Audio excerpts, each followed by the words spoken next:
começando a nossa live. Eu sou a Thaís, sou do Banco do Brasil, mas vim ajudar a mediar o debate hoje. Debate da Chapa 3 da eleição da PCF. Mas lógico, acho que a eleição está suspensa. Nesse momento, a nossa prioridade é entender o que vai acontecer com a campanha salarial dos bancários nesse cenário de pandemia. Estou vendo aqui que vários colegas já estão online, a Selma, a Cláudia, o Hélio, o Valmir, o Wilson Leite. Pedir para todo mundo que já está online, que já está assistindo a gente, ir compartilhando a live, curtindo, chamando as pessoas, avisando para a gente fazer esse debate com o máximo de gente possível. Porque é um debate muito importante. Claramente, se as nossas últimas campanhas salariais já foram muito desafiadoras, acho que nesse momento a gente tem um cenário ainda mais difícil e que vai ser muito importante a gente estar com a categoria unida e consciente dos desafios para participar, inclusive para a gente não ser manobrado pelos setores majoritários, né? Então vamos convidar todo mundo para participar aí do nosso debate hoje. Agradecer a presença de todo mundo, agradecer os nossos debatedores. Estamos aqui com a Ive, que é candidata a diretora-presidente da nossa chapa, tem muita experiência na direção da PCF, foi representante dos funcionários no Conselho do Saúde Caixa por bastante tempo e tem muito acúmulo sobre isso, sobre as negociações que envolvem o Saúde Caixa. Dá um oi aí pro pessoal, Ive. Olá, gente, boa noite. Estamos com o Wilson, que é funcionário da Caixa há muitos anos, eu esqueci quantos anos agora. Já foi diretor do sindicato e atualmente é delegado sindical. Um ativista super conhecido da oposição bancária, uma referência importante para a gente que também conhece bastante das lutas, sabe agitar o pessoal aí para mobilizar e se enfrentar com a Caixa e com os setores que não querem lutar. Tem bastante experiência aí para ajudar a gente a tocar. Dá um oi aí pro povo, Wilson. Boa noite. São só 30 um anos de pouquinho. É Caixa, a minha viu? idade. Muito bom. Agora eu vou lembrar para sempre. E o Carlão também. O Carlão é dirigente, o Carlos Cordeiro é dirigente da Contraf atualmente. Já foi presidente da Contraf, também tem bastante experiência para explicar para a gente como funcionam essas negociações. E com uma postura muito combativa, tem sido diferença aí na Contraficute, e por isso vai conseguir agregar muito no nosso debate. Dá oi, Carlão. Olá, Thaís, olá, Ive, Wilson e toda a companheirada de luta aí que está conosco nessa live. Ótimo. Pessoal, como que a gente vai fazer com esse debate hoje? A ideia é o seguinte: eu vou abrir 10 minutinhos para cada um dos nossos debatedores falarem. E enquanto eles falam, vocês vão mandando as perguntas aí. Depois eu vou ler as perguntas e a gente vai abrir mais um tempo para eles responderem. A ideia, a gente sabe que as lives são uma ferramenta importante, mas pode ser cansativo. Então a ideia é a gente demorar 1 hora e meia no máximo na live aí. Então, assim, vocês não vão mandando as perguntas aí pra gente ter bastante conteúdo para os nossos debatedores falarem. Já está entrando bastante gente, já tem 30 pessoas online. Lembrando para todo mundo convidar os amigos, compartilhar a live, mandar o convite para todo mundo da agência, do seu departamento, para a gente fazer esse debate com o máximo de gente possível. Já está online o Valtair, o Newton, o Plínio, o Sérgio Soares, a Júlia, querida, o Wagner. Banco do Brasil representando aí. O debate é mais voltado para a Caixa, mas com certeza os temas são muito parecidos no Banco do Brasil. Agradecer quem veio prestigiar aí. Bom, vou passar primeiro para o Carlão, então, que ele vai comentar com a gente um pouco como ele vai dar esse mapa das negociações coletivas para a gente entender o processo que está rolando. Carlão vai falar 10 minutos, depois eu passo para os outros debatedores. Não esqueçam, vão mandando suas perguntas aí para a gente fazer esse debate não só entre os debatedores, mas com todo mundo que está assistindo. Vai lá, Carlão. Boa noite aí a todos os companheiros, né? Sempre bom estar com vocês, fazendo um debate importante com a nossa categoria, num momento para a gente de muita dificuldade, né? Sabe, aí, os bancários da Caixa estão tendo um trabalho aí mais do que dobrado, né? Estão sofrendo muito aí com poucas condições de trabalho, dando a sua contribuição nesse momento que os trabalhadores inteiros estão precisando aí desse auxílio emergencial. A gente sabe muito bem essa situação que vocês, bancários da Caixa, vivem hoje. E eu falo aqui também, né, da freguesia do Ó, Brasilândia, né, que é o bairro no Brasil em que tem o maior número de mortes aí por conta do coronavírus. Então tem toda uma luta nossa aqui, né, do movimento social, para que a gente possa estar cobrando aí das autoridades, da prefeitura, do governo do estado, do governo federal, né, que essas mortes sejam cessadas, né. Aqui, Brasilândia e Freguesia tem mais de 350 mortes por conta do coronavírus. Mas temos aí que ter o nosso papel de dirigente sindical, temos que olhar para a nossa categoria e também não vamos abrir mão de fazermos esse debate classista aqui. Mas o debate aqui que vocês pediram para a gente fazer é um debate um pouco deste modelo das negociações que a gente tem na categoria bancária. E é muito importante, nesse momento, falar da importância que são os sindicatos de bancários, que são a Contraf. A Contraf veio do Departamento Nacional dos Bancários, né? Depois a CNB, a Confederação Nacional dos Bancários, em que tiveram aí a participação de tantos companheiros, né, para essas entidades que a gente tem hoje. Então é muito importante a gente saber valorizar essas nossas entidades e essa nossa história, né? A nossa história muito bonita dos bancários, que a gente não pode confundir, muitas vezes, com ações de dirigentes que acabam fazendo o enfraquecimento dessas entidades, né? Então, é importante a gente registrar que a nossa categoria é uma das poucas aqui no Brasil que tem uma convenção coletiva de trabalho. Ou seja, o salário que um bancário ganha aqui na Avenida Paulista é o mesmo que um outro bancário ganha lá no interior de Pernambuco, na cidade de onde são meus pais, por exemplo, de Belo Jardim, é o mesmo direito que eles têm. Mas isso não foi bondade do banqueiro, isso foi fruto de uma conquista dos trabalhadores bancários. E a gente conseguiu, nesse período todo de construção dessa nossa categoria, deste modelo de negociação, ter a convenção coletiva que ela é de 1992, mas só foi em 2004 que essa convenção coletiva ela foi aplicada para bancários de bancos públicos e de bancos privados. Inclusive, lembrando que em 2004, os companheiros da Caixa tinham um ticket, né, diário para comer, né, no bar, inferior àquilo que a gente já tinha na nossa convenção coletiva, né? Então, o quanto foi importante essa convenção coletiva para a gente unificar minimamente esses valores, né, que todos os bancários recebem em todo o Brasil. Então, o que nós temos é fruto de muita luta, muita greve, muita conquista, e a gente tem que valorizar esse processo que nós chegamos aqui. Como é que a gente... Eu fiquei presidente da Contraf de 2009 a 2015. E qual que era a nossa estratégia de negociação? A nossa estratégia, a gente tinha como norte ter sempre nas campanhas salariais aumento real de salário, era o primeiro ponto, era a valorização do piso da categoria, que era o segundo ponto, e com reflexos nos planos de cargos e salários dos bancos públicos, particularmente aí do Banco do Brasil da Caixa, mas tínhamos também os bancos regionais, os bancos estaduais.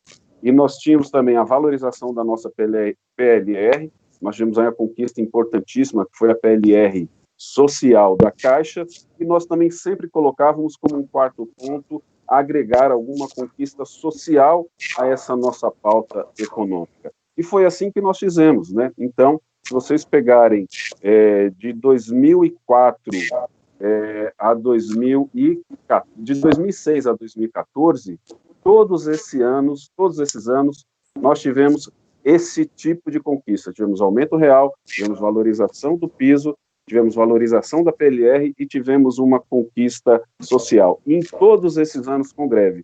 E o que muda? Muda em 2018, né? Quando, aliás, em 2016, né, ainda era o último ano, se eu não me engano, do governo Dilma, em que a gente, depois de 12 anos de aumento real, né, a categoria acaba fazendo um acordo de 2 anos que não tem a reposição integral da inflação. Então, a gente quebra esse ritmo que a gente vinha de ter esses 4 itens como conquistas, né, e especialmente a perda, inclusive, do aumento real. E aí a gente vê que vem aprofundando, mudando este modelo nosso, né? 2018, né, o acordo que foi feito é um acordo que nos preocupa bastante, né? Porque é um acordo ruim, mas o acordo ruim pode ser fruto de uma conjuntura adversa, né? De uma dificuldade de mobilização, aí da correlação de forças, mas eu digo que foi um acordo ruim porque você mudou o modelo de negociação. Nós sempre tivemos como base, inclusive, a participação da categoria e a transparência daquilo que era negociado na mesa de negociação.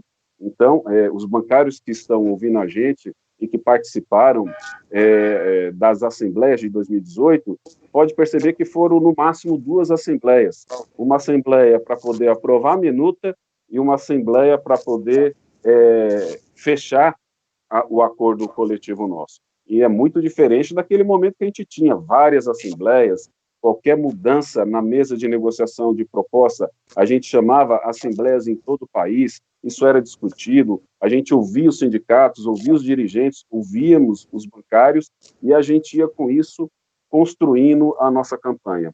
E, por exemplo, nesse último acordo, que é 2018-2019, nós tivemos um reajuste salário, né, que foi 1 ponto, alguma coisa acima da inflação, mas nós tivemos outros temas dentro da convenção coletiva que sequer foram passados para os dirigentes sindicais dos mais de 150 sindicatos que compõem o Comando Nacional, que é coordenado pela Contrafe.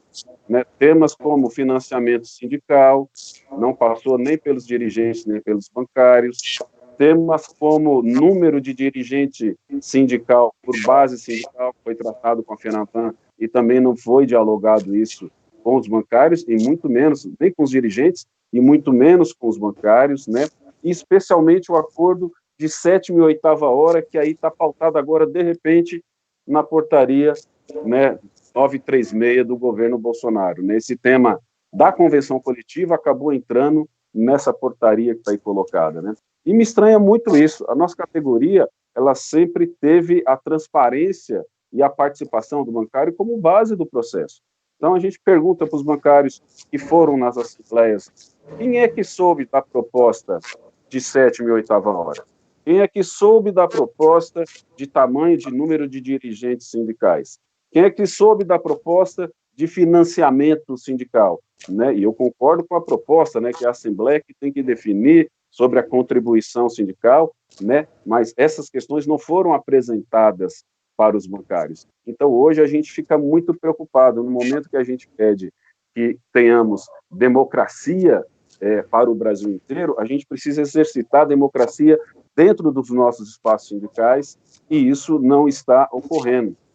A gente está vendo aí o debate da educação à distância, e o que a gente vê hoje é um sindicalismo à distância, ou melhor, um sindicalismo se distanciando do trabalhador. A gente vê aí uma educação virtual, que a gente vê hoje é um sindicalismo tentando fazer um sindicalismo virtual.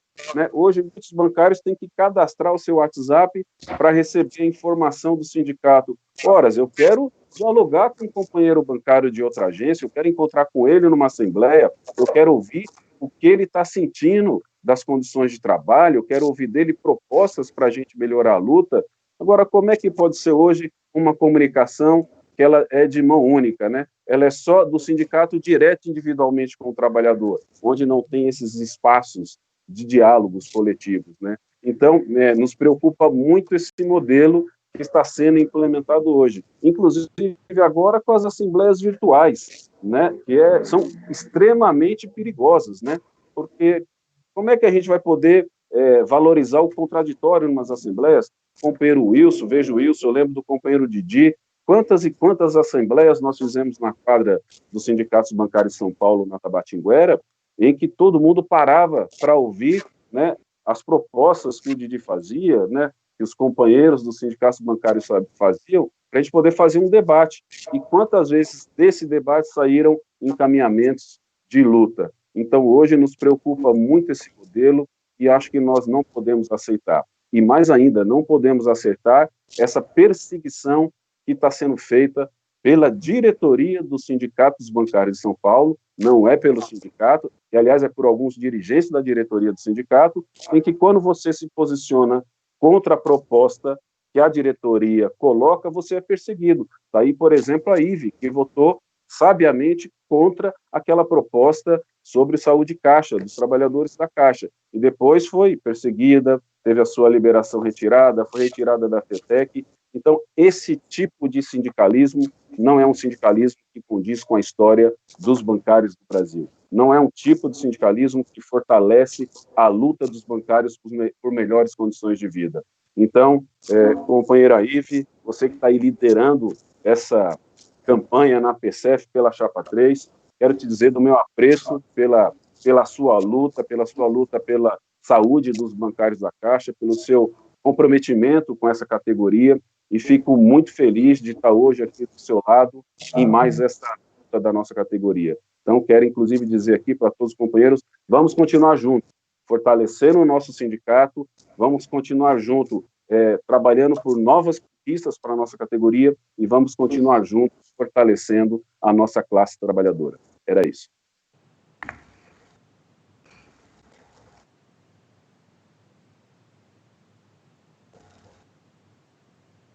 É sem voz, Thaís. Estou te ouvindo, Thaís, também. Não, desculpa, gente, eu esqueci de abrir meu microfone aqui. Esqueci de abrir meu microfone aqui, pessoal. Não, vou passar agora para o Wilson. Ele vai comentar as peculiaridades da negociação nesse momento de pandemia e os desafios que a gente tem aí para se enfrentar com uma Contraf que está cada vez mais burocratizada. Como, inclusive, alguns companheiros lembraram aqui nas mensagens, né? O Laércio, o Eudo tá aqui falando que a Contraf traiu os trabalhadores quando aceitou o acordo de 2 anos e permitiu que, durante todos esses 2 anos, os bancos, sejam públicos, sejam privados, fizessem um montão de reestruturações bastante danosas aos trabalhadores. Então, agora eu vou passar a palavra para o Wilson para ele comentar esse cenário todo aí para a gente. Vai lá, Wilson, arrasa. Bom, boa noite aí novamente para os colegas que estão nos acompanhando. Eu falei aqui que eu tenho 30 anos de Caixa Econômica, mas, na verdade, eu tenho mais tempo de categoria ainda. Eu estou na categoria desde 85, que foi o ano que ocorreu a grande greve da categoria, logo após a retomada da democracia, quando caiu a ditadura. E, bom, a gente viveu muitos momentos naqueles anos 80, né, na reconstrução do movimento bancário, e ali foi feita uma troca de um modelo que, durante a ditadura, funcionava com uma centralidade na Contec. E a Contec trabalhava com uma falta de transparência, uma falta de democracia, e o modelo que nós construímos a partir da greve de 85 era um modelo em que a base participava. Um pouco isso que o Carlão falava, né, da transparência, da participação da base, da democracia. E o que a gente está vendo agora é uma nova mudança, né, de modelo que está sendo implementada, só que retrocedendo para o que era antes, né? A falta da transparência, a falta da democracia, ela está retomando esse modelo, e isso é um problema, né? Eu creio que todas as pessoas podem imaginar que se não tem transparência, se não tem democracia, que tipo de acordo que vai sair desse processo de negociação? Vai sair um acordo com conquistas, um acordo melhorado, ou vamos perder, vai haver um retrocesso nos acordos? Então, é claro, a campanha salarial de 2018 ela foi marcante nesse sentido. O Carlão falava aqui da questão da 7ª e 8ª hora. Todo mundo sabe que bancário, a jornada de 6 horas, a grande maioria não consegue fazer, né? Todo mundo extrapola essa jornada. E o banco não paga. Então, ações de hora extra é muito comum, né? E está meio que pacificado já na justiça essa situação, quase que causa ganho, né? Praticamente todo mundo que entra com ação de 7ª e 8ª hora ganha. Bom, o acordo que foi feito em 2018, ele colocava que os sindicatos iriam retirar as ações na justiça da 7ª e 8ª hora. Os sindicatos não fariam mais ações judiciais. Vejam vocês, essa proposta, essa cláusula, quando nós debatemos na Assembleia em setembro, ela não havia sido divulgada. Ela foi ser divulgada quando saiu a íntegra do acordo coletivo em dezembro. Então, foi aprovado uma cláusula, um acordo com uma cláusula que a categoria não sabia. Nós tivemos situações como esta, de que haveria o desconto assistencial embutido no acordo, e eu sou daqueles que acham que está correto que os trabalhadores contribuam com o sindicato, que a fonte de arrecadação de recursos do sindicato tem que ser o trabalhador, não pode ser outra. Agora, para você debater que vai colocar num acordo coletivo o desconto para o sindicato, tem que ser debatido qual é o valor, tem que ser debatido como vai ser feito isso. Não pode, a direção não pode fazer um acordo e tirar recursos do trabalhador sem discutir com o trabalhador quanto vai ser, como vai ser. E aí a surpresa das pessoas, porque o que estava no acordo é que iria ser descontado do salário, mas também iria ser descontado da PLR. Então, pela primeira vez, nós pagamos assistencial um desconto sobre a PLR. Será que a categoria concorda com isso? Não foi debatido na Assembleia. Não houve uma discussão prévia com a categoria. E, obviamente, nós tivemos outros prejuízos, depois a Ive vai falar, sobre o Saúde Caixa, particularmente para nós da Caixa, o retrocesso que foi essa negociação e esse acordo. Agora, essa falta de transparência no processo negocial, no debate que deveria ter tido na campanha salarial de 2018, nesta campanha agora ela está evoluindo, né? Infelizmente, além da falta de transparência, também está faltando democracia. O que nós estamos vendo? Na pandemia, não está havendo assembleia, não está havendo um debate, ou seja, não está sendo organizado entre nós uma discussão do que negociar com os bancos. No entanto, está tendo negociação. Nós estamos sabendo que estão havendo negociações de aditivos para o acordo coletivo. E aí, a pergunta, quem aprovou essas propostas? Quais são as propostas? Quem aprovou essas propostas? Que fórum de base que aprovou essas propostas? Os dirigentes estão sentando com os bancos para negociar e nós não sabemos o que está sendo negociado, em nome de quem eles estão negociando. Então, já não é só a falta de transparência, mas também de democracia. E o resultado disso, quando vem o aditivo, a gente está vendo. Olha só, uma das cláusulas do aditivo é que os bancários que estão, por motivo da pandemia, ficando em casa, né, por exemplo, numa quarentena, caso um colega seja contaminado na agência, toda a agência vai ficar em quarentena, fica lá 14 dias em casa. O que vai acontecer? Esses dias vai ficar num banco de horas negativo. E o bancário vai ter que pagar esses dias. Ele vai ter que pagar até o ano que vem, ele tem que fazer o pagamento desses dias. Se ele não pagar esse banco de horas, ele vai...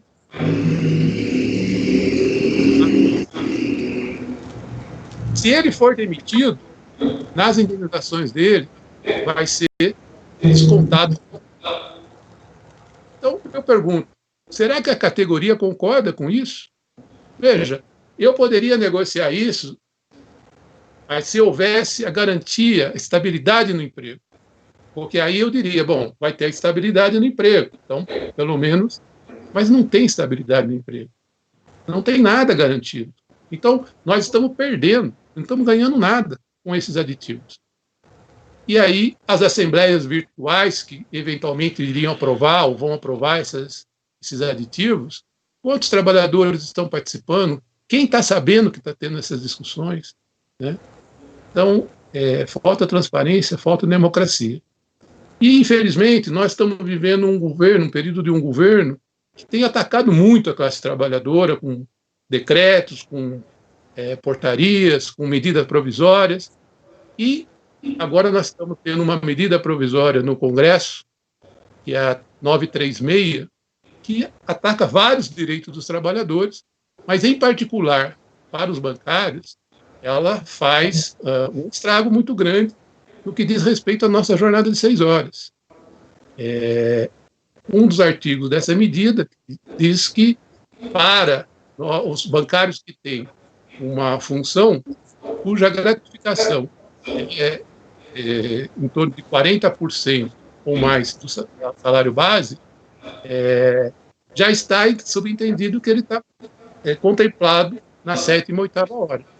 Então, o bancário que tem uma gratificação de função no valor de 40% ou mais, ele vai perder a jornada de 6 horas. O banco vai passar ele para 8 horas sem precisar pagar hora extra. Bom, isso está numa medida provisória e a gente viu a bancada de oposição no Congresso dos Deputados votarem a favor dessa medida. O PT, o PSOL, o PCdoB votaram a favor. Agora, vejam vocês o que acontece. O deputado do PT, na hora de fazer a declaração do voto, ele falou categoricamente que estava votando a favor, orientado pela Confederação Nacional dos Bancários, a CONTRAS, que orientou a bancada a votar a favor. Bom, nós perguntamos qual foi a Assembleia que definiu que deveríamos votar a favor dessa proposta lá no Congresso. A CONTRAF orientou isso baseada em quê? Representando quem? Então, nós tivemos no Congresso a votação de uma medida contra a categoria. Traz um prejuízo enorme para a categoria. E agora está indo para o Senado para ser votado lá. Então, o que nós estamos dizendo esse modelo de negociação, essa mudança que está tendo no movimento sindical, em que a base está cada vez mais alijada do debate, cada vez mais alijada das decisões, é um modelo que não está servindo para a categoria, está trazendo retrocessos para os direitos da categoria. E é por isso que esse debate aqui é importante, você que está assistindo, que a gente discuta isso com os colegas, que a gente divulgue essa discussão, porque a categoria precisa retomar em suas mãos esse debate, precisa retomar em suas mãos o controle da campanha salarial. Então, espero que com esse debate a gente possa avançar nesse sentido.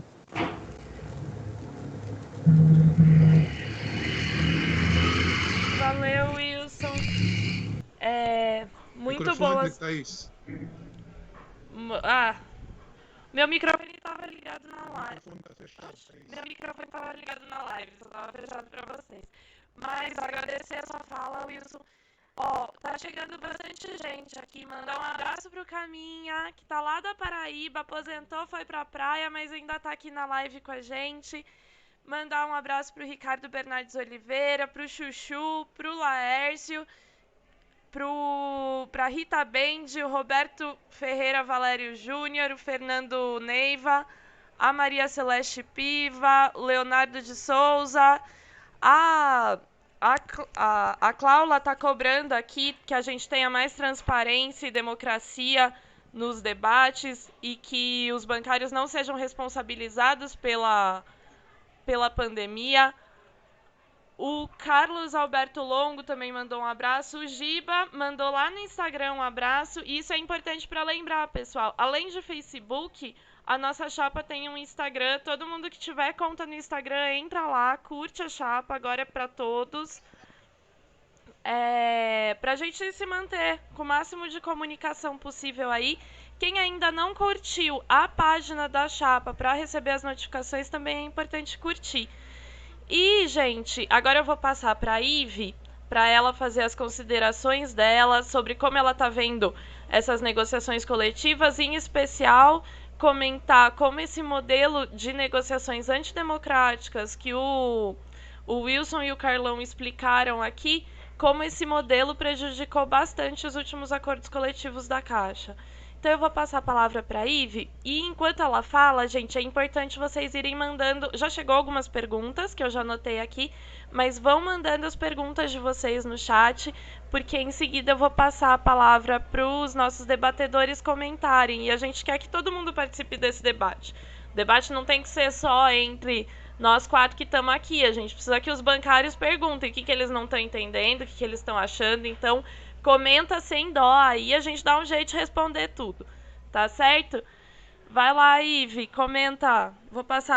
Tô abrindo seu microfone aqui. Pode falar. Olá a todos, olá Thaís, aos companheiros Wilson, Carlão, né, e a todo mundo que está aí junto conosco nessa live. Bom, depois de um dia bastante exaustivo, como os colegas, né, como os companheiros aqui bem lembraram, os empregados da Caixa, hoje, 5º dia útil, foi um dia de cão, um dia bem difícil mesmo, né, e acredito que na maioria das unidades hoje, né. E eu começo falando, né, vamos falar do Saúde Caixa, que o que aconteceu com ele nesse último acordo, mas eu gostaria primeiro de lembrar que o Saúde Caixa é uma das nossas maiores conquistas dos empregados da Caixa. Ele é um exemplo, né, de construção coletiva dos empregados da Caixa. Foram anos de debate no Congresso Nacional dos Empregados da Caixa que deliberaram sobre as diretrizes, a formatação de uma política de assistência à saúde para os empregados da Caixa. Algo que superava muitas das deficiências do programa que existia para os empregados anteriormente. Eu, que entrei na Caixa, né, sou da geração do primeiro concurso, pós-98, então, o que nós tínhamos de proposta de plano, eu mesmo, quando ingressei, não tive condições de aderir ao plano da empresa, né? Eu fiquei de fora porque era muito caro em relação ao salário, né, de ingresso que nós tínhamos à época, né, tinha até o refrão que era o 0,800, né, 0 de direito e 800 de salário, porque isso inviabilizou a adesão de muitos empregados acessarem, de terem o direito de ter um plano de assistência à saúde. E foi uma luta muito grande dos trabalhadores da Caixa, não só nós que ingressávamos naquele momento, nos somamos a esse debate, a essa luta, e nós conquistamos o Saúde Caixa com um plano de custeio que era viável para que todos os empregados pudessem participar, e foi isso que nós vimos acontecer, né? Um plano que uma dos seus principais eixos é a sua sustentabilidade, né? E que nós vimos, né, e estamos vendo aí a grande possibilidade, a grande ameaça que está colocado nesse acordo coletivo, que foi aceitar, né, o estabelecimento do teto de 6,5% para o custeio, né, para que a Caixa custeie as despesas relacionadas à assistência à saúde dos empregados. E aí nós estamos falando não só de Saúde Caixa, esse teto, ele foi estabelecido para custear toda a assistência, né, inclusive alguns empregados que estão ainda no antigo plano, no PAMS, e todas as despesas administrativas, enfim, tributárias, né, aí soma-se a tudo nesse percentual, e no final o que nós vamos ver, não é sobrar uma conta absurdamente alta, o que poderá, com certeza, inviabilizar o plano para a maioria dos empregados da Caixa, né? Isso futuramente, né, o que está colocado, e o rompimento de uma política que foi construída coletivamente, uma política que se demonstrou ao longo de mais de 10 anos, né, de assistência à saúde, com um plano de custeio sustentável, né? E o que aconteceu nesse último acordo coletivo, o acordo coletivo de 2018, 2020, né? 2 pontos principais, embora nós temos vários retrocessos, né, também relacionado à questão do Saúde Caixa, mas o principal deles, os dois principais, né, estão relacionados ao custeio do plano, portanto, o estabelecimento desse teto de 6,5%, e uma cláusula, né, discriminatória, uma cláusula que não possibilita, não permite que os novos empregados ingressem no Saúde Caixa, né? A possibilidade que foi colocado, né, que foi possibilitada a eles pela Caixa, foi um reembolso, o que na prática hoje nós temos um número ínfimo, por mais de 2.000 empregados que ingressaram, e a grande maioria deles são empregados, pessoas com deficiência, e portanto empregados que no momento, nessa condição que nós estamos vivendo hoje, né, já tem uma condição mais fragilizada e que se agrava ainda mais, né, nessa circunstância que nós estamos vivendo da pandemia. Então, assim, algo que inimaginável, né, nós aceitarmos, e é por isso que nós da Chapa 3 nos posicionamos contrário naquela ocasião, na Assembleia, para aprovação desse acordo. Nós nos posicionamos contrário, porque, e naquele momento eu também ainda fazia parte da representação, né, fui eleita para representar os empregados no Conselho de Usuários, e aquilo para mim era algo que inaceitável, não tinha como aceitar duas condições que que no nosso entendimento, inclusive na época da discussão que nós fizemos com os membros do Conselho, né, o Conselho todo se posicionou também contrário à aprovação desse acordo coletivo, dessas cláusulas, né. Então, assim, é inimaginável para nós aceitar que num acordo coletivo os próprios trabalhadores, né, aceitem uma cláusula que determina, né, praticamente o fim de uma política, né, de assistência à saúde, e uma cláusula discriminatória. Além disso, foram retirados direitos, né, que a própria representação, o próprio Conselho de Usuários também ele tinha um papel de corresponsável com os representantes da Caixa, especialmente porque é uma instância de fiscalização e acompanhamento, não é, das questões dos números do Saúde Caixa, portanto, da questão financeira do plano, e esse caráter também foi retirado do plano, ou seja, um acordo coletivo que, com relação à nossa política de assistência à saúde, se revelou um total retrocesso, né? E é por isso que nós continuamos aqui, né, lutando e defendendo o Saúde Caixa, né? Então, assim, nós realmente vamos precisar lutar muito, né, para garantir que nós não sejamos mais prejudicados ainda, especialmente nesse momento em que estão ocorrendo aí essas negociações que nós não sabemos o que está acontecendo, né, de onde estão vindo essas propostas. E vejam só vocês, em 2018, nós tiramos uma resolução, né, do nosso Congresso, do CONECEF, onde nós tínhamos rejeitado. Nós não aceitávamos estabelecimento de teto para custeio do Saúde Caixa, né? E essas resoluções de Congresso, né, a nossa representação, que fez lá o processo negocial, simplesmente atropelou, tratou de forma desrespeitosa, e nós nunca vimos isso. Uma resolução de Congresso que os empregados votaram, deliberaram, que eram contrários, né? Foi justamente aquilo que eles foram negociar e trouxeram e vieram com uma perspectiva vieram a defender a aprovação, não é, na Assembleia, e é isso que nós temos, né, hoje no acordo coletivo.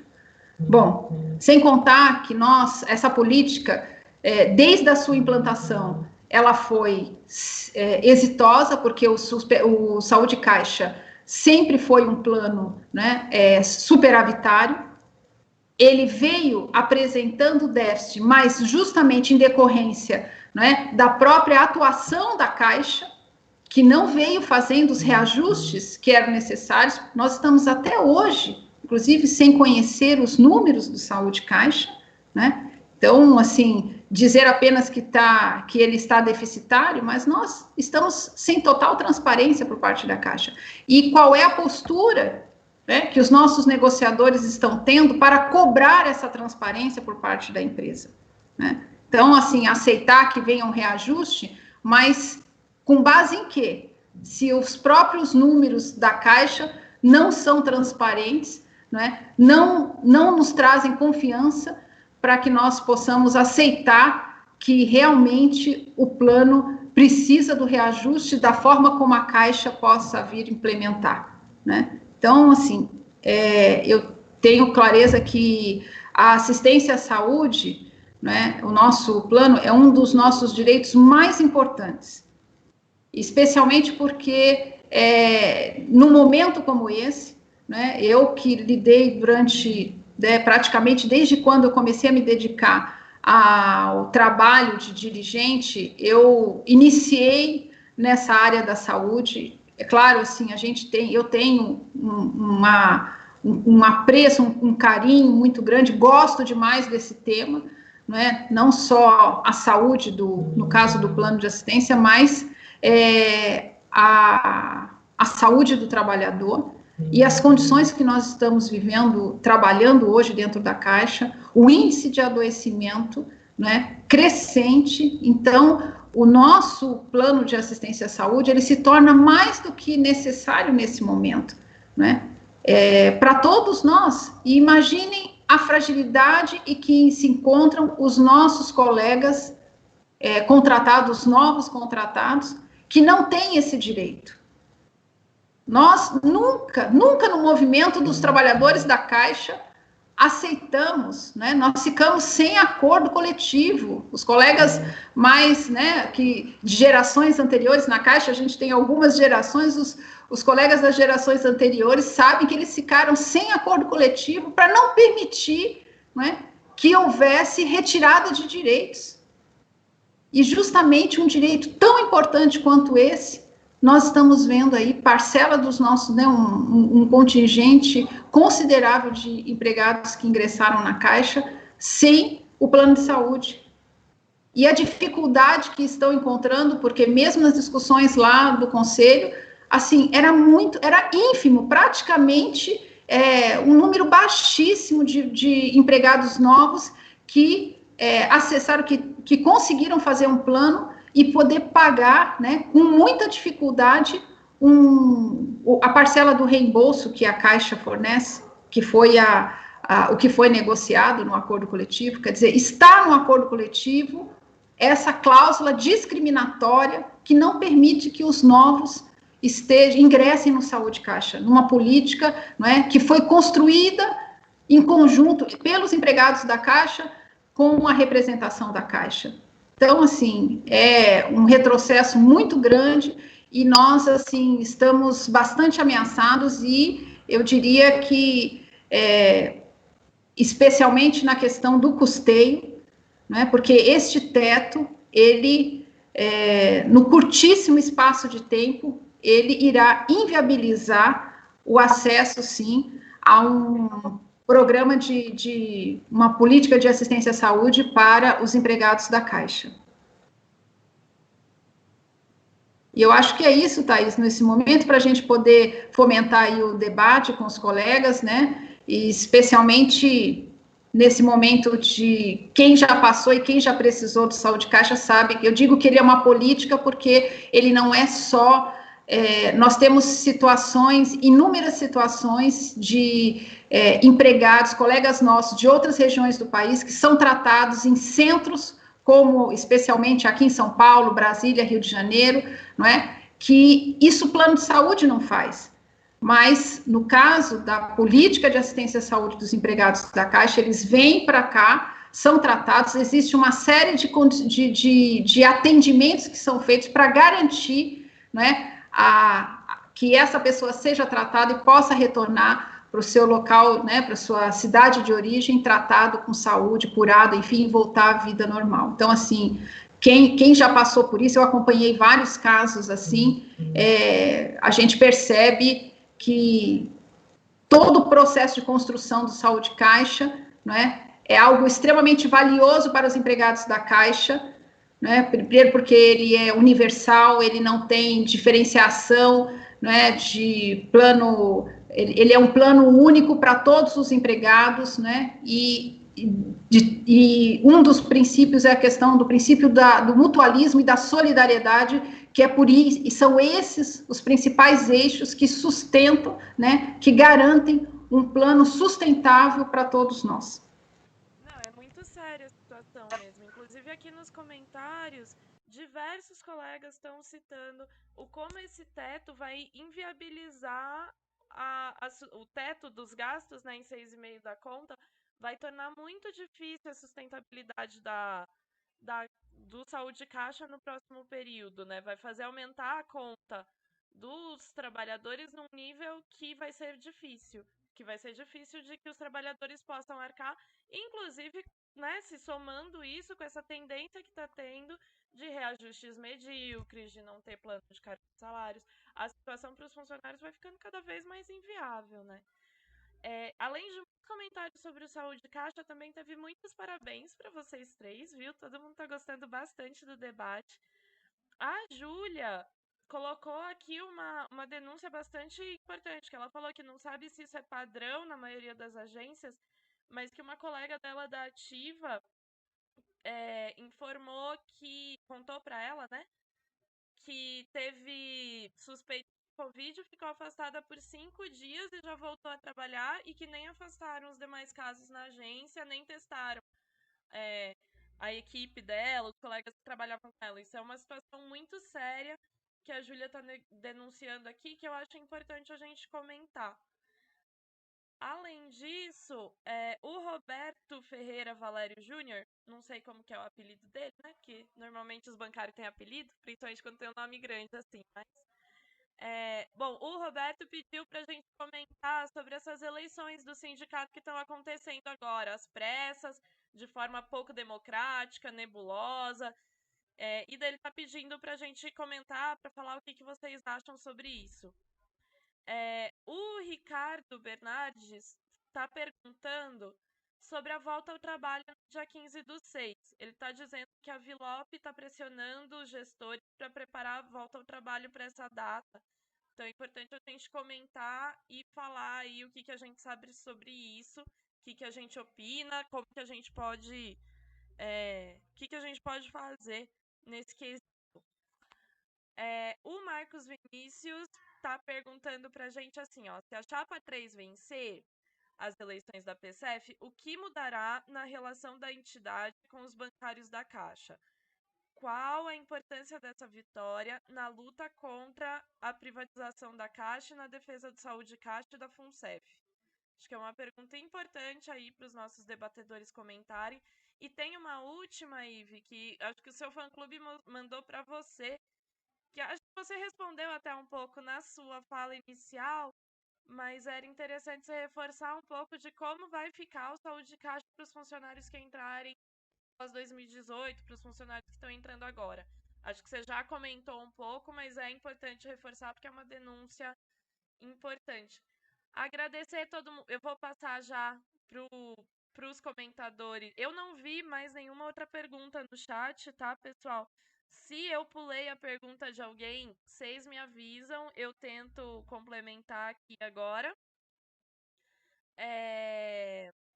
Mas, assim, agradecer os comentários de todo mundo, as perguntas de todo mundo, e eu vou passar agora para os nossos debatedores comentarem aí as perguntas que vocês fizeram. Vou fazer na mesma ordem que a do começo, pode ser? Então, primeiro o Carlão, depois o Wilson, depois a Ive? Fechou. Então, vai lá, Carlão, arrasa. Muito bem, companheirada, vamos lá. Primeiro, mandar um abraço aí para essa companheirada toda aí, especialmente para o Fernando Neiva, pedir para ele se cuidar, para ele voltar firme e forte aí. Mandar um abraço para o Giba e um grande abraço para o companheiro Carlos Longo, nosso presidente dos sindicatos bancários de Dourados. Parabéns aí, companheiro Longo. Fazendo um comentário rápido para deixar mais as questões aí da Caixa com o Ilse e com a Ive, eu queria fazer 2 comentários sobre as eleições do sindicato, né? É muito triste, mais uma vez, a gente está olhando, né, mais uma tentativa de enfraquecer o nosso sindicato, no momento que a gente está fazendo aí todo um debate, né, de fortalecimento e defesa da nossa democracia, né, tem ato, inclusive, aí já para o domingo, muitos atos em todo o país, inclusive de torcidas organizadas.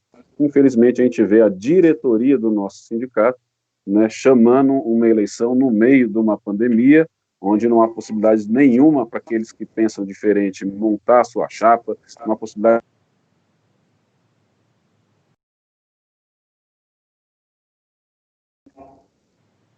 Oi? Voltou. É uma ligação que entrou aqui.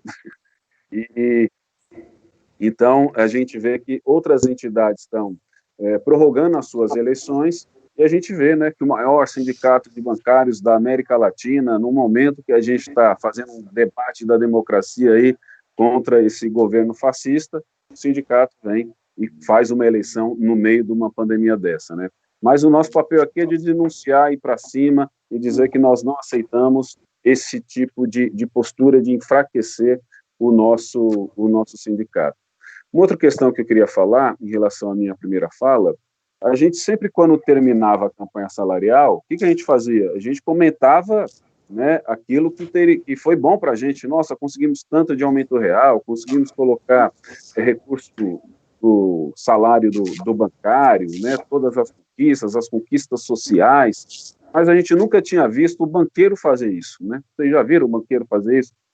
Eu também nunca tinha visto.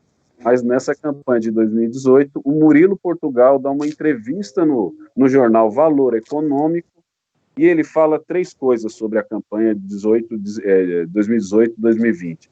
Fala que, primeiro, graças a lideranças sindicais, ele agradece as lideranças sindicais, nós podemos fazer um acordo sem greve. Segundo, ele fala que, graças ao acordado valer mais sobre o legislado, isso também foi muito bom para os bancos. E terceiro, ele fala que os bancos estão muito contentes porque economizaram 3 bilhões e 100 milhões, não são 3 milhões, são 3 bilhões, né, nesse acordo em relação à 7ª e 8ª hora, que deveria ser estava reservado para as ações trabalhistas, né? Então, quem quiser, procura no jornal Valor Econômico, e vocês vão ver a citação do Murilo Portugal, presidente da FENABAN, comemorando o acordo de 2018-2020, dizendo que foi muito bom para os bancos, que eles economizaram 3 bilhões, que obviamente saíram dos bolsos dos bancários e foi direto para o cofre dos banqueiros, né? Para a gente ver que eles ficaram muito contentes com esse acordo que prejudicou a categoria, e como o Wilson falou, infelizmente agora, na portaria 936, né, uma portaria que é para discutir o acordo emergencial, alguém coloca isso como contrabando dentro dessa portaria, e infelizmente aí a Contraf se diz favorável a essa proposta, né? Então, é isso aí que eu tinha para comentar.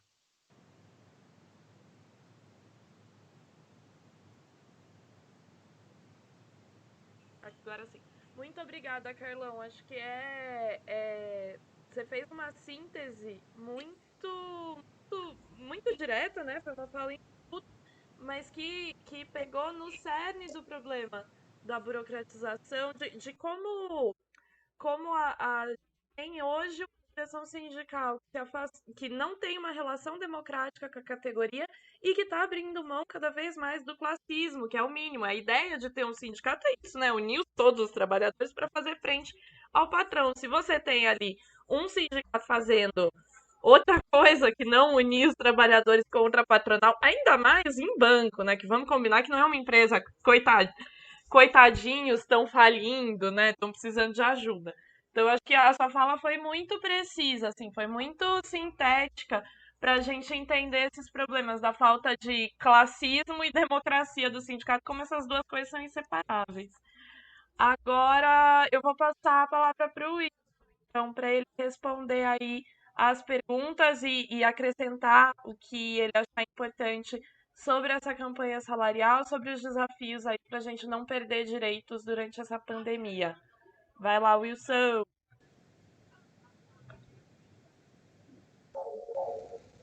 Legal, legal esse debate. E a pergunta, como é que nós poderíamos fazer para defender o Saúde Caixa, a FUNCEF e até a própria Caixa? Nós tivemos em 86 uma greve da categoria, uma greve histórica dos bancários da Caixa, pela jornada de 6 horas, e foi onde originou todo o movimento, um movimento baseado no encontro, né, o CONECEF, que é o Congresso dos Empregados da Caixa, que a Ive tinha comentado, e que reunia os empregados de todo o país, fazia um debate sobre a pauta de reivindicação, o que a gente iria pedir, como é que a gente iria lutar para conquistar o que a gente estava querendo e, inclusive, quem iria negociar. Nos congressos eram eleitos os representantes da comissão executiva que fazia a negociação com a Caixa. Então, esse modelo democrático, né, transparente, ele sempre foi um ponto importante de apoio à mobilização e à mobilização à força da categoria para nós fazermos a luta em defesa dos nossos direitos.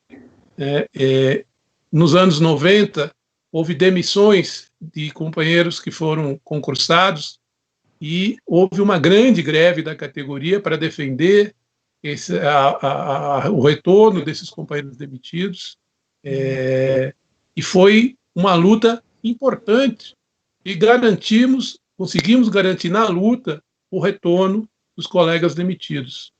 Então, vejo a vocês que a organização, a mobilização da categoria sempre foi um instrumento para defender os nossos direitos. A Ive citou aqui, em 97, no governo FHC, propostas muito ruins, rebaixadas. A discussão que nós fizemos no movimento era não assinar o acordo. E não assinamos um acordo. Ficamos 1 ano sem acordo.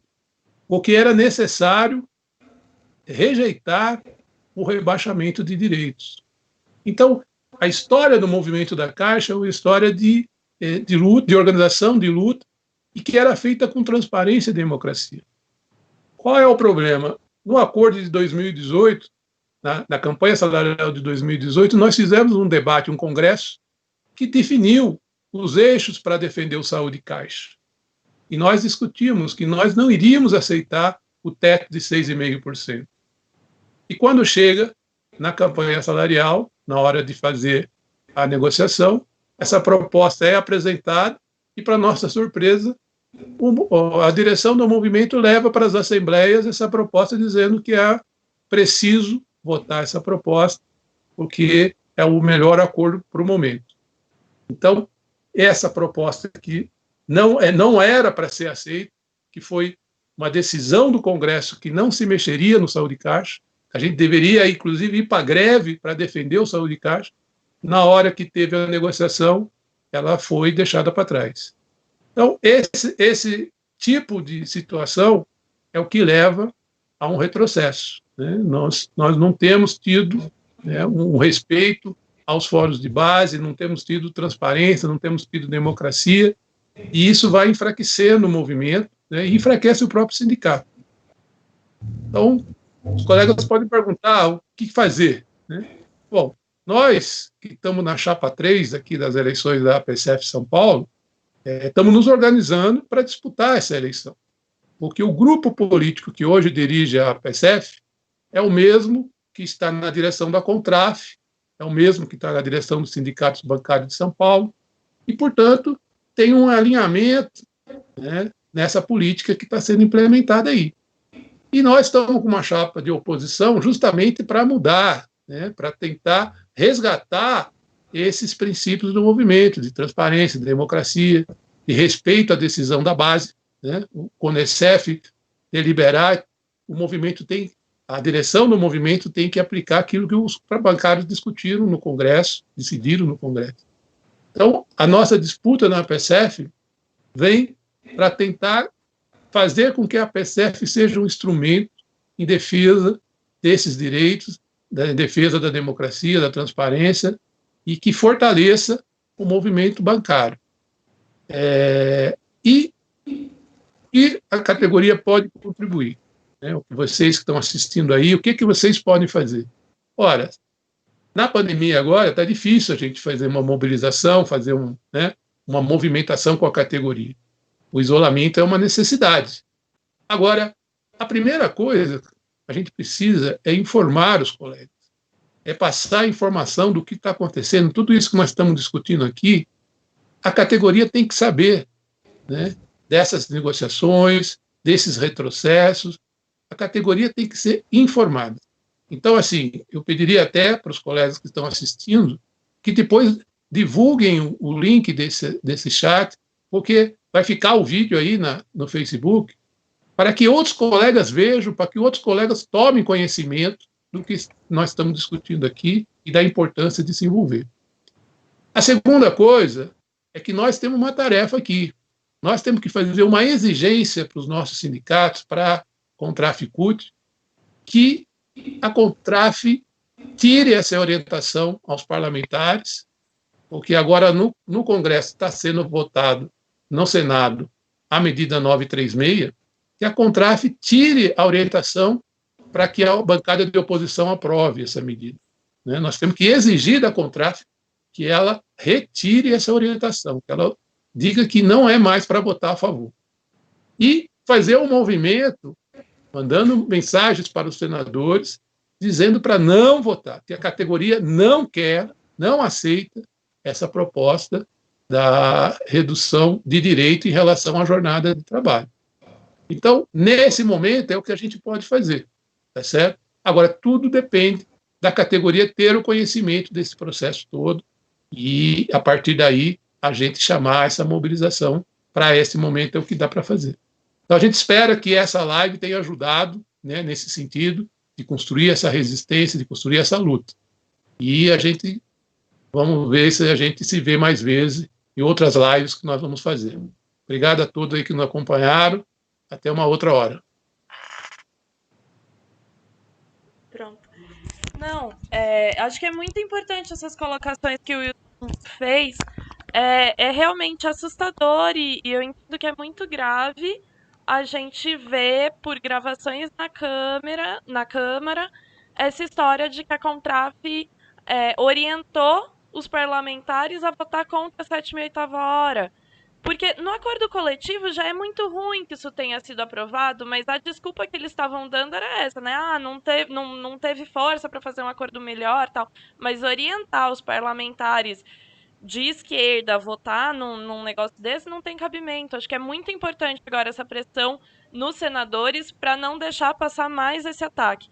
A MP 936 tem vários outros problemas, mas além disso, a gente ter que lidar com um ataque um ataque à jornada de 6 horas dos bancários nesse momento é muito sério. E ligando a isso, eu queria ler aqui um comentário do Sérgio Soares, que eu achei muito importante, que ele falou que a gente está em junho e a nossa convenção coletiva termina em 31 de agosto e não tem observado nenhum sinal de mobilização, nenhum chamado às direções, FENAI, APSF, Sindicato, FETEC, Contraf a opinar. Se colocar à disposição, ou seja, lutar para, no mínimo, protegermos os nossos direitos. Alguém tem alguma informação diferente da minha? Realmente, eu também não tenho visto mobilização nenhuma nesse processo de pré-campanha salarial e isso é muito grave. A gente teve um probleminha aqui que a Ivy caiu, gente. Então, eu vou passar para o Carlão para ele comentar essa questão das negociações e dar o seu tchau final aí, enquanto eu tento retomar a Ivy para ela dar o último tchau pra gente aqui, pra gente tentar reconectar ela, tá bom? Vai lá, Carlão. Opa, a Ivy voltou ali, ó. Voltou, mas saiu. Mas eu acho que eu queria comentar sobre essa questão da 936, essa relação que a Contraf está tendo hoje com o Congresso, Quando nós tivemos o debate do 4330, nós colocávamos 300 dirigentes sindicais por semana lá dentro do parlamento para segurar aquele debate, que era o debate da terceirização. E nós conseguimos fazer isso, né? Foi antes ali da eleição da Dilma, eles não conseguiram colocar para votar porque a gente fazia uma pressão, a gente dialogava com os parlamentares. E o que a gente vê hoje acontecendo é justamente o contrário.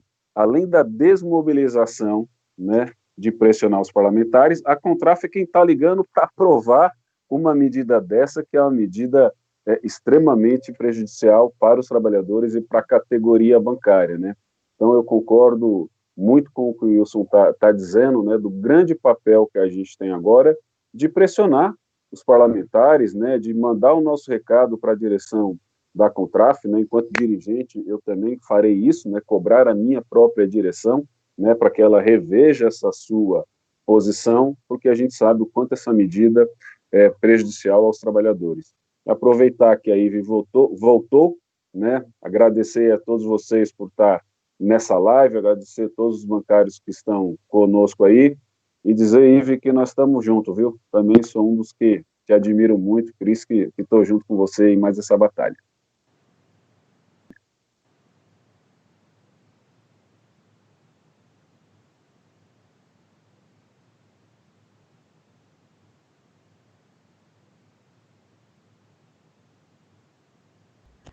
Eu acho importante o que o Carlão falou, porque é isso, o Contraf, ao abandonar o classismo, a direção majoritária, né, dos nossos sindicatos, tem sido não só antidemocrática para fora em relação aos bancários, mas também antidemocrática para dentro. Então é importante a gente saber que a gente tem aliados ali que estão se contrapondo a esse processo.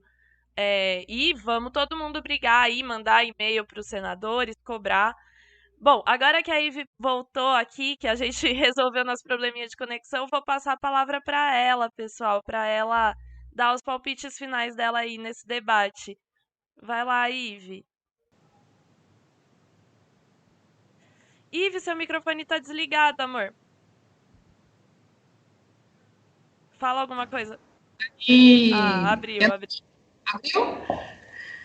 Bom, gente, mais do que necessário, né? A gente espera que, passando esse momento que nós estamos vivendo, a gente possa descobrir de que forma, né, superar esse desafio, de que forma que nós precisamos retomar o nosso movimento e a nossa organização. Ela sempre foi fundamental para garantir a conquista e a manutenção dos nossos direitos, né?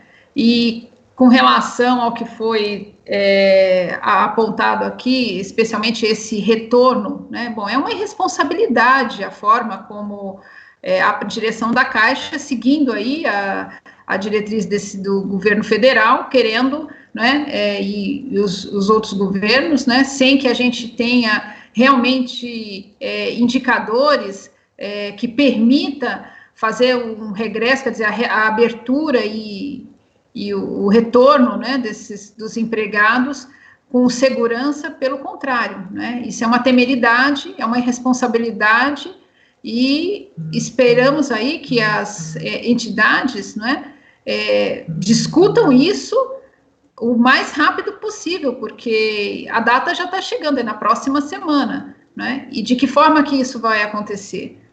Hoje mesmo, na unidade onde eu trabalho, né, que é lá na agência Avenida Paulista, a gente percebe que se não tiver cuidado, controle, né, se deixar simplesmente a cargo da população, nós vamos ter, e se seguirmos, né, a diretriz da empresa, que está totalmente, né, uma diretriz totalmente irresponsável de zerar a fila, significa que tem que colocar todo mundo para dentro da agência, né, e não se respeita distanciamento social, não se respeita as condições de saúde, não é? Enfim, para que a gente possa poder trabalhar com o mínimo de segurança. Então, isso vai ser uma responsabilidade da direção da Caixa, né? Assim como ela está fazendo com os empregados novos, né? Os empregados que foram contratados no último concurso,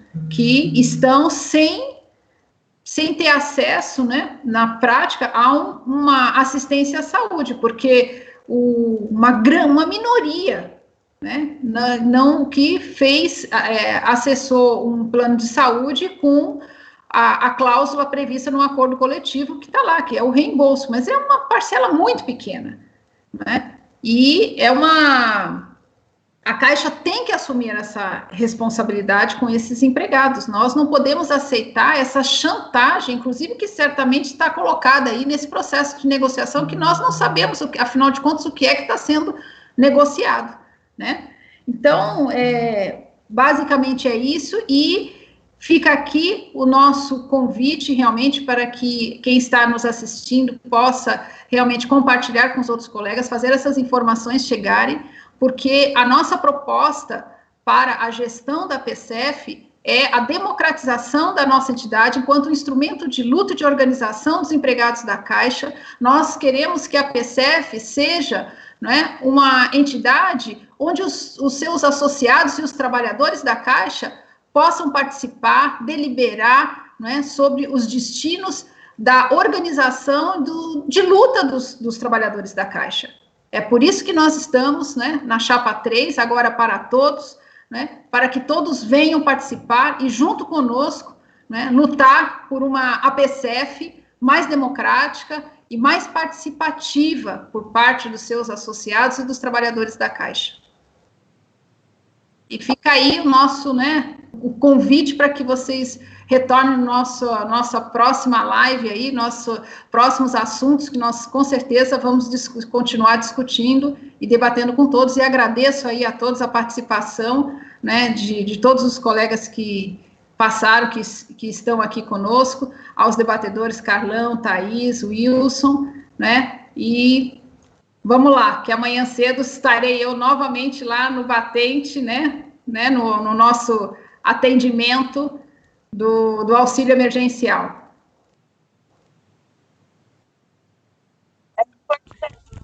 Foi importante a Ive lembrar, porque eu acho super importante a gente lembrar isso. Ela atendeu gente o dia inteiro, foi almoçar só a hora que fechou a agência, mas tá aqui, guerreira, provavelmente muito cansada, mas muito guerreira aqui discutindo com os funcionários. Eu acho que é esse espírito que a PCF precisa na sua direção, né? Esse espírito de guerreiro, de tipo, eu vou fazer e a gente vai conversar e a gente vai reservar tempo e conversar com os bancários e ouvir e fazer a gente participar. Acho que o espírito da PCF é esse, né? São os trabalhadores juntos, se unindo para garantir uma infraestrutura de lazer, de esportes, para garantir uma sociabilidade que é tão importante para a gente, para as nossas famílias, e também para garantir os nossos direitos, salários, para ser aí um instrumento para os funcionários se unirem. A minha gata gostou muito do que a gente estava falando, ela veio aqui visitar, participar da live. Vocês não reparam não, tá? Mas é isso, pessoal. A gente, então, já estamos concluindo. Não sei se algum dos debatedores quer falar mais alguma coisa, quer dar mais um tchau. O microfone de vocês está aberto. Pode falar aí à vontade. Mas é isso mesmo? Então, pessoal, agradecer a todo mundo que participou. Pedir desculpa se não deu para citar ou se eu perdi alguma pergunta. Na próxima quinta-feira, a gente vai fazer outra live sobre como está o atendimento da Caixa, ainda mais nesse momento do auxílio emergencial, e que postura uma PCF combativa, a PCF que a gente quer resgatar, poderia estar tendo. Então, pedir para todo mundo caprichar aí na convocação, todo mundo que achou o debate de hoje relevante, ajudar a convidar, mandar mensagem para todo mundo da agência participar da próxima live, e a gente ir construindo aí esse caldo, fortalecendo os trabalhadores da Caixa, fortalecendo a união dos empregados, que é o que vai fazer a gente não perder direitos, né? Isso é muito importante. Então, agradecer os debatedores, agradecer a todo mundo que estava assistindo, e até quinta-feira, tá certo? Tá certo. Obrigada, valeu. pessoal. Tchau, tchau. Valeu, gente. Tchau, tchau. Valeu. Boa noite. Peraí, tô desligando aqui.